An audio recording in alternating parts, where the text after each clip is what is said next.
By now, I'm sure you've seen the video.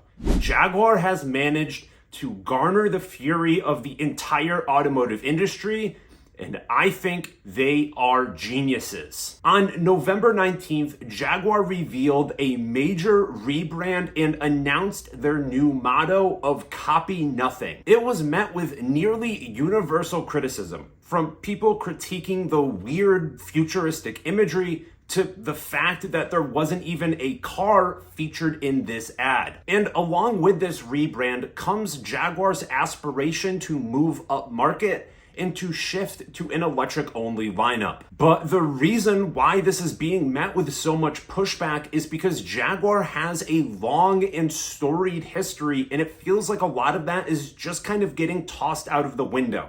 But today, I am here to tell you why this decision might just save the company. Now, before we dive too deep into Jaguar's recent brand pivot, let's explore in a little bit more detail what people are actually talking about when they say Jaguar's heritage. In the early 1920s, there was a company in England called the Swallow Sidecar Builder that was known for making motorcycle sidecars as well as being a coach builder. In the 1930s, they would launch their first car in the form of the SS 2.5-liter Super Saloon, with a subsequent higher performance version of that car being deemed the SS Jaguar 100. Then, about a decade later, during the onset of World War II, the company decided it would probably be a pretty good time to rebrand for obvious reasons and chose the name Jaguar. After the end of the war is really when Jaguar would start to hit their stride as an automaker. At this time, it became apparent that Jaguar was going to be very successful in selling two different types of cars.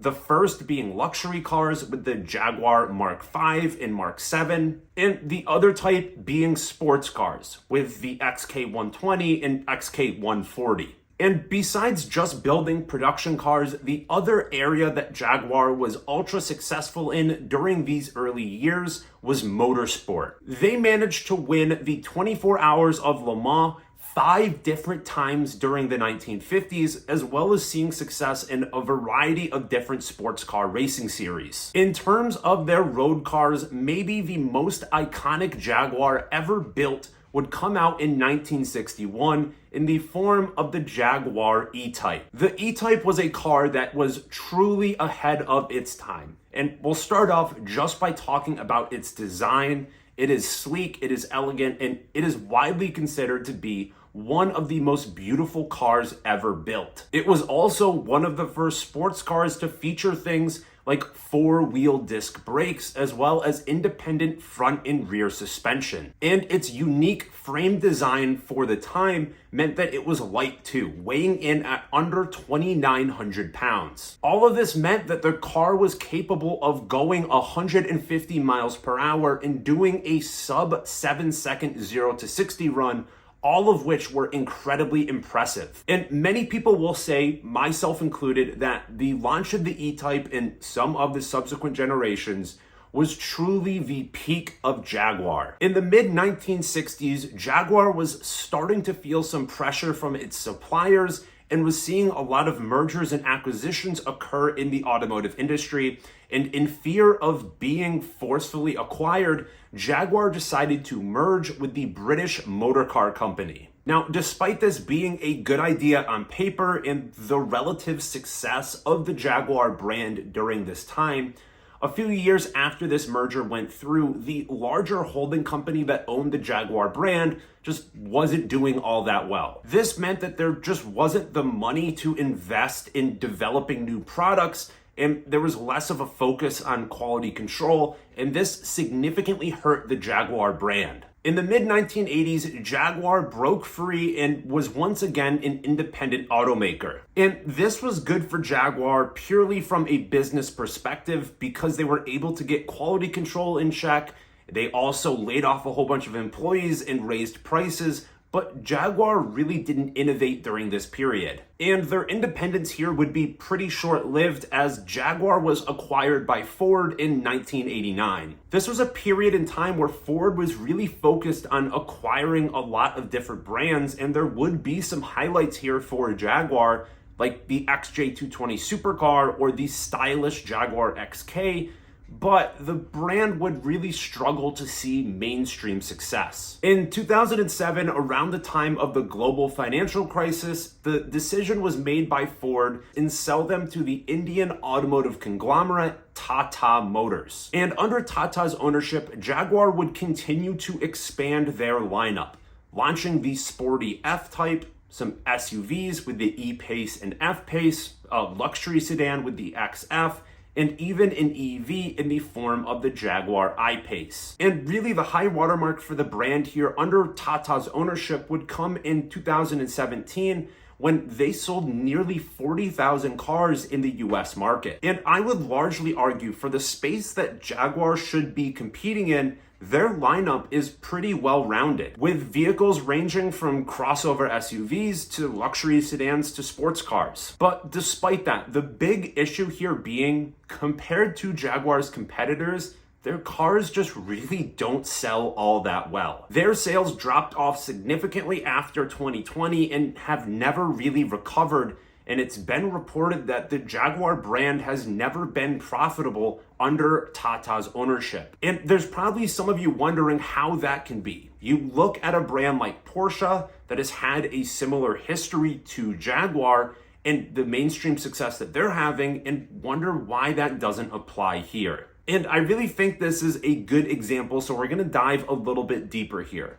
Porsche, like Jaguar, has a rich history in early sports cars as well as motorsport. Both brands have had their own financial struggles, been acquired by larger automotive conglomerates, and subsequently launched other non-sports car models. But as of today, Porsche is wildly successful, and Jaguar just had to go through this cringy rebrand.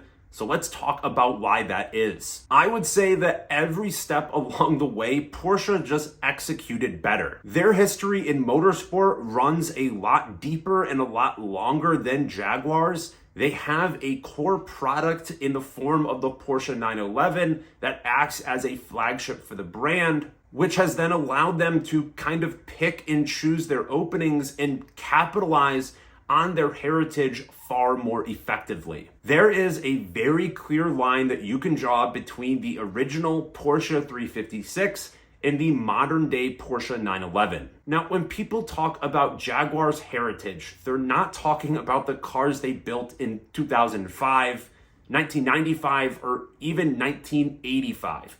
They are talking about the cars that Jaguar built in the 1950s and the 1960s. Back when Jaguar was producing exciting, innovative products and winning races at the same time.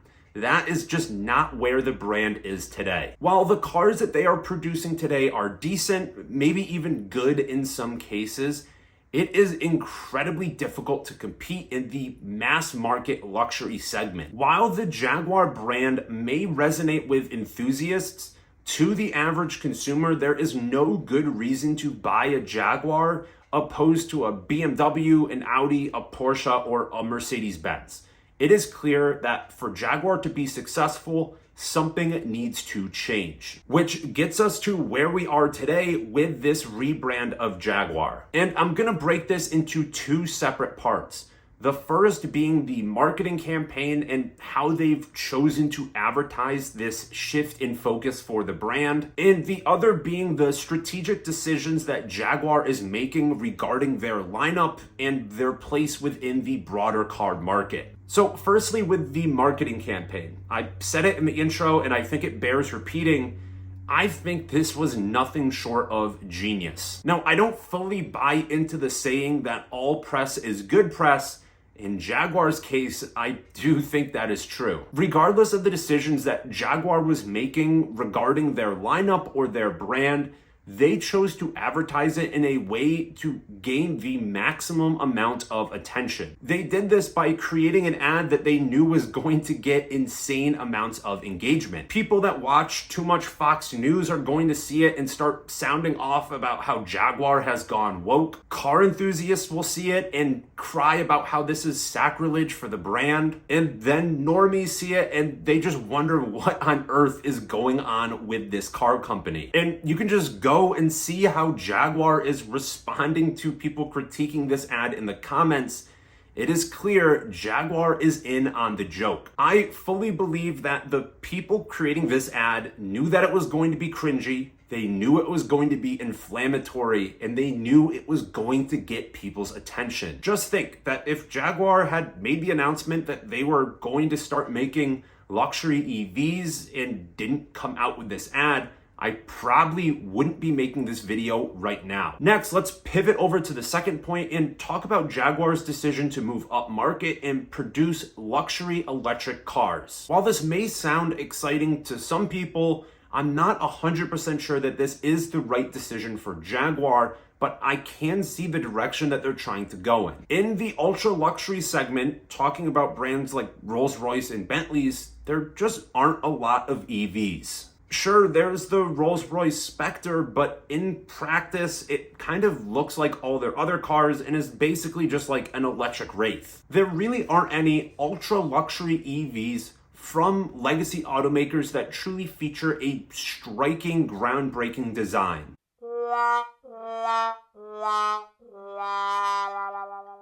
But you can look a little bit down market at a vehicle like the Tesla Cybertruck, which is incredibly polarizing, but it is expected to sell extremely well. You then look at the new Jaguar Type 00 concept, and I think this design is equally controversial. It is both futuristic and retro at the same time and kind of gives like an Art Deco type vibe, which I think is totally in line with consumer tastes. Although if a production car actually does end up spawning from this, I'm sure the design will be watered down a little bit. Now, the argument against this pivot is that the growth rate for EV demand in the US is starting to decline, as well as a new presidential administration taking over in 2025. There could be less government incentives for electric cars. But I just really don't think that that matters for this car. In the ultra luxury segment, a government tax credit is not going to be driving sales. And like it or not, if a brand really is intent on being future oriented, EV is still probably the way to go. Now, we really don't know anything about Jaguar's next production car under this new brand, but we can make a couple assumptions about this car's potential buyers. It is likely to be a person who is wealthier and older, who reminisces on the Jaguar brand, their heritage and history, but is looking to buy something that is equal parts futuristic, luxurious, and striking. This would be the car for them. Now, you might be saying in response to that Jaguar just threw all of their history and all of their heritage out the window with this new rebrand, but I just don't think that's the case. Changing a logo and having an incendiary commercial is not enough to change people's long-held beliefs and conceptions about a brand. And it is totally possible that a year from now, Jaguar decides to dial back on some of this aggressive imagery and really leans more so into the history of the brand. And this is total speculation, but I also wouldn't be totally surprised if they also end up coming out with a gas-powered version of whatever their next car is. But still, with all of that said, I'm not going to mince words here. This is still a very big gamble. Jaguar is making a very big bet that they are going to be able to pioneer a new segment in the market, relying on their name recognition and their heritage, while simultaneously spitting in the face of the brand's history for attention. But to be honest, with how things have been going with Jaguar as of late, I really don't think they have much to lose.